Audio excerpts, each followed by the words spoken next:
পাবনায় আশ্রম গঠনের সেই প্রারম্ভিক যুগে আশ্রমের মেয়ে পুরুষ সবাই ইটকাটার কাজ করতেন। এদের মধ্যে অনেক সম্ভ্রান্ত করে লোক ছিলেন। পুরুষেরা মাটি কেটে তাতে জল ঢেলে ও ভালোভাবে কাদা তৈরি করে এনে দিতেন, আর ইট কাটতেন মেয়েরা। ইট কাটার এই সমগ্র ব্যাপারটাই শ্রী শ্রী ঠাকুর করে তুলেছিলেন একটা উৎসবের মতন। কি হই হই, কি আনন্দ! রাতপুর হয়তো হেজাকের আলোয় ইট কাটা চলছে, পাশে একটা চৌকিতে বসে কখনো আদর্শোয়া হয়ে শ্রী শ্রী ঠাকুর সব দেখছেন।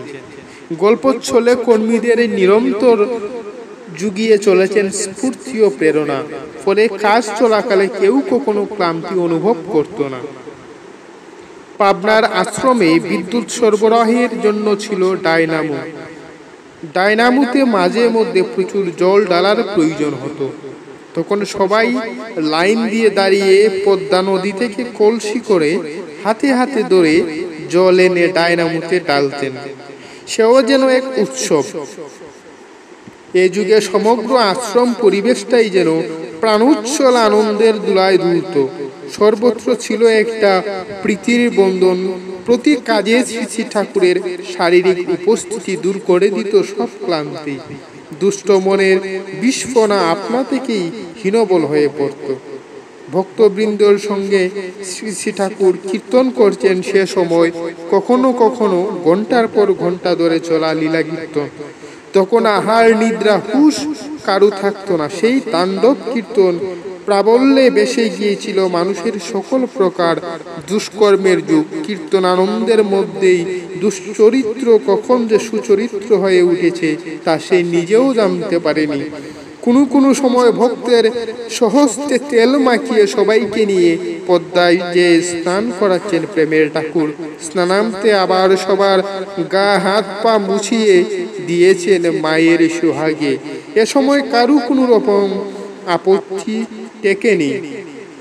কখনো আবার প্রাণ খুলে গান গেয়ে উঠেছেন। অতি বড় অবিশ্বাসীর প্রাণেও সে গানের সুরল হরি তুলা দিয়ে যেত।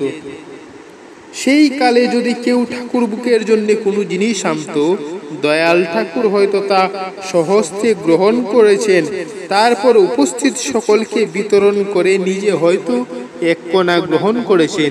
কখনোই এমন হয়েছে যে প্রসাদের কিছুই আর অবশিষ্ট নেই, তখন সেই প্রসাদ লেগে থাকা নিজের আঙ্গুলে জিভ দিয়ে চেটে খেয়েছেন। আবার হয়তো কেউ এক শিশি আতর নিয়ে এসেছে তার ব্যবহারের জন্যে।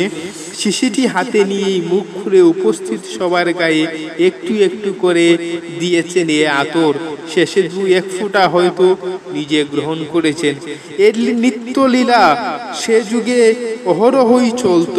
আনন্দের ঝর্ণাধারার মুখ ছিল অনর্গল মুক্ত।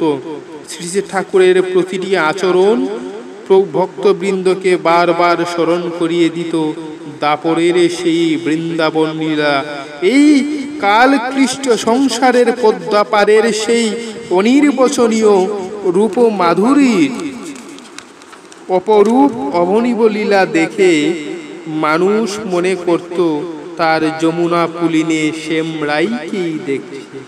জয় গুরু।